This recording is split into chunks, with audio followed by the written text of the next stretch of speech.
Special.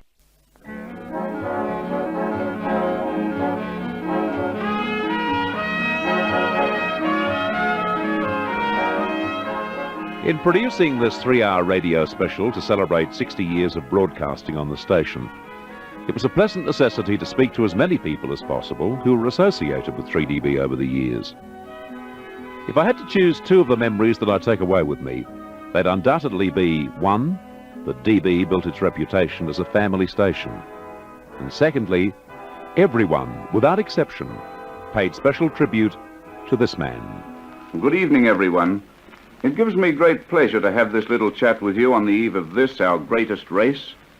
The statement that it is possible to back a horse to win more money in the Melbourne Cup than in any other race in the world remains as true today as it was when said by Mr. Sol Green nearly 20 years ago. But it is not only because of this that the Melbourne Cup maintains its place as one of the premier racing attractions in the world. It is because it has become a national institution in Australia and will remain so come what may. That was the voice, the magnificent voice of Eric Welsh. It's Eric who stands out in everyone's memory as a very special talent and a most important ingredient in the 3DB success story. Eric Welsh was born in Clifton Hill.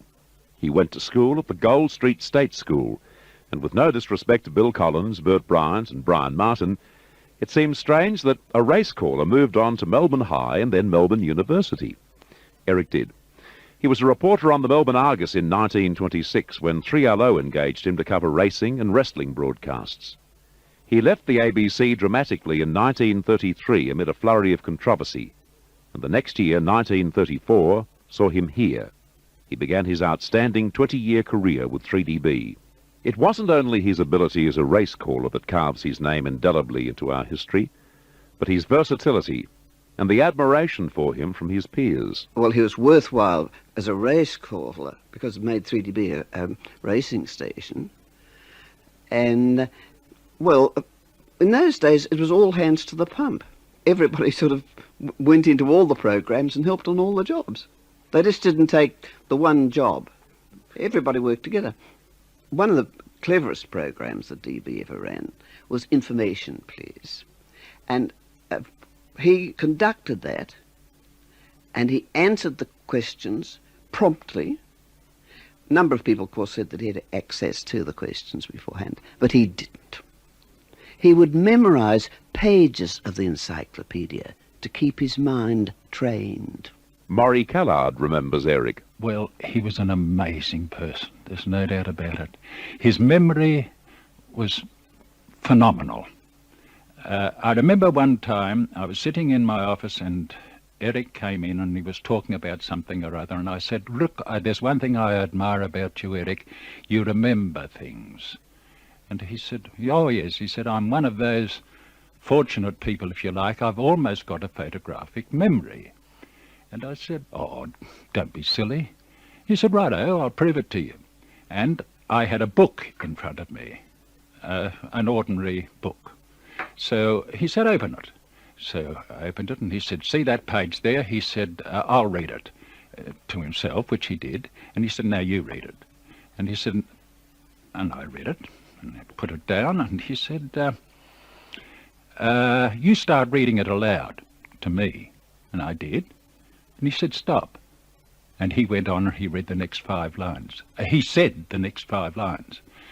I thought to myself, oh, Godfather. And then over the years, I can remember his Anzac marches and all of those things. They were absolutely superb. In both radio and television, producer Norm Spencer has seen and worked with them all. Oh, Welsh has got to be one of the greatest. He was the doyen. Eric Welsh, before the war, he set the standard for all race callers in this country. I heard it once described, he brought culture to racing, and I thought that was a pretty good comment. But not only that, we had things like Information Please. We had all the professors and all the experts. And Eric originally was there as a sporting man, and John Stewart used to be the compere. And they go right through the whole thing, and oh, no, they couldn't. What about you, Eric? Well, now, I can remember in 1923 such and such, and he'd be boom, right, and he had a photographic memory. And later, as I became a friend of his, I learnt he used to read the paper right through, and the whole thing would be photographed in his mind. Here now is Eric Welsh from a broadcast of Information Please. Eric, now that there is so much talk of famous horses, we might recall the famous Ajax, who, after 18 successive victories, was beaten. Who beat him? Spear Chief. Ajax was 40-1 on, and Spear Chief beat him at Rose Hill in Sydney. That's correct in all details. Thank you, and 5 shillings to the Western Australian Centre, J. Shine of Bunbury. Admiration for Eric Welsh extended beyond Bunbury and Western Australia. Jack Little, the late Jack Little, took a tape, not a tape, I guess it was a recording in those days, and probably an old acetate, back to the States of Eric's call of a Melbourne Cup. And they didn't believe it. They couldn't believe that this was a real thing happening. They, thought it was stooged because it was so fast, used to the, and here comes Beetle Bomb, and that sort of slow pace. And I think all race callers owe, a hell of a lot to Eric. However, Russia dashed to the front at the 2 furlongs post and went away, looking likely to open up a winning lead. Leonard is chasing him, followed by Concerto and Carey coming home at a great rate, and then Earl Mond, and on target right out in the centre of the course, but coming on the scene too late, and a furlong from home you can say that Russia has the race safely won. Carey is finishing on gamely, but far too late, and Russia strode in by a great margin. Russia first. And on target or Carey second, 4th is Leonard, followed then by Prince Standard, Knockalo, Chair Pledgetta, followed by first in Gallant Gentleman, 2 Grand, Spam, Oatcake, Punctiliar, Proctor, and at the head of the others is Cordale, the favourite, and then coming Miss Prim and Flying Duke, and the last to finish were Logical, Sthenolaus, Sherry Marie, Queen Midas, and Rubontine and Magnificent and Chief Pilot. They all seemed to get the stitch and were pulled up very shortly after passing the post.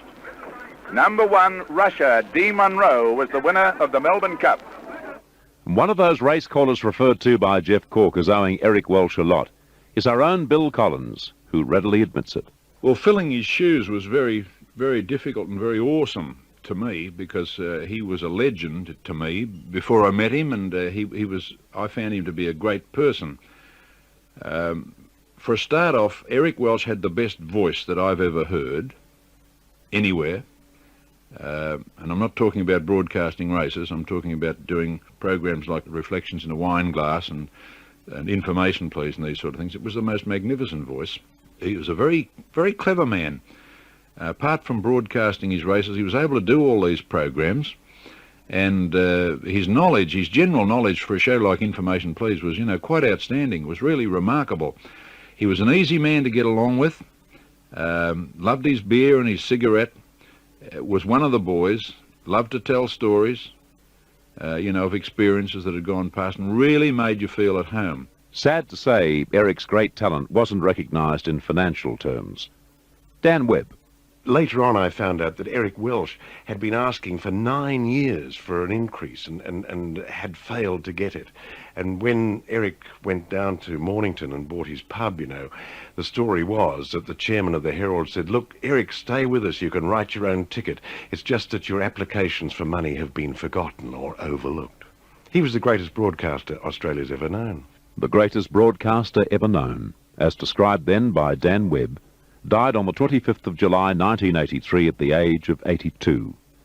He leaves behind him memories of a great race caller, some say the best ever, a man with that unbelievable memory we've talked about, a commentator who brought the annual Anzac Day parades into our homes via radio and television for over 20 years, and memories of Friday and Saturday nights at the boxing and wrestling, describing everything he saw so vividly that we really believed we were there.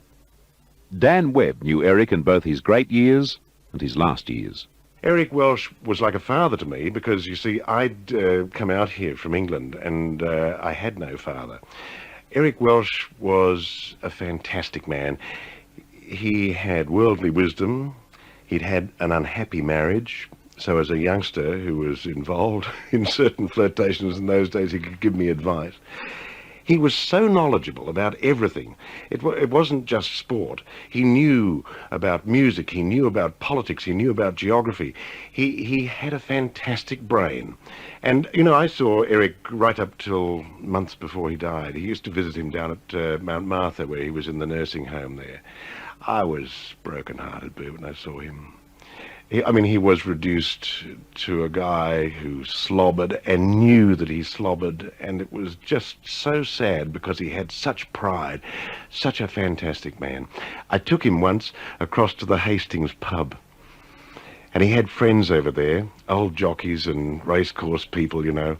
And, you know, they all stood up to a man when I walked into the pub, and they applauded him. And the old boy was hanging onto my arm, and he said, "Give us a chair, Dan, I can't stand up anymore." He's a great bloke, Eric Welsh.